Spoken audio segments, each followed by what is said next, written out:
Welcome back to the Vigilante Lab. We're here today to talk to you about grinding basics. All right, you got to have a good grinder to have a good cup of coffee. Particle size matters. Not all grinders create an even particle size, which leads to an even extraction.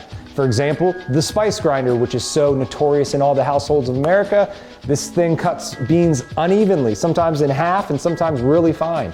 This is not going to equal a good cup of coffee. What you want is a burr grinder. We offer a few different great affordable burr grinders like the Baratza Encore or the Hario hand grinder. You can find them on our website, www.vigilantecoffee.com. Let's talk about different particle sizes and how they affect brewing.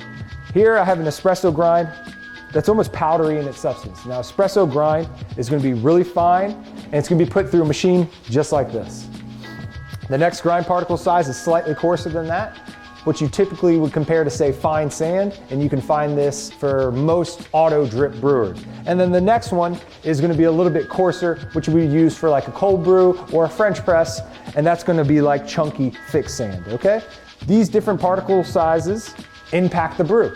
So you got to have the right grind size for the right brew method. Let's jump into that next.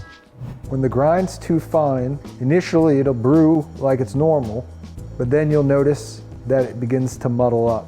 The water can't pass through the coffee fast enough, causing the brew extraction to linger, go for too long, and when that happens, we get a bitter cup of coffee.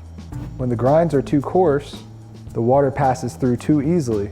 Initially, it might seem like it's okay, but your brew time will be dramatically faster and you will not extract the proper taste from the coffee.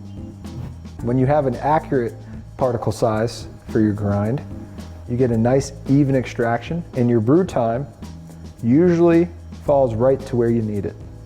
The water passes through the grounds much more evenly and you are controlling the rate at which it brews by how fast you apply the water, no longer allowing the grinds to determine the brew time. All right, guys, that's Grinding Basics 101.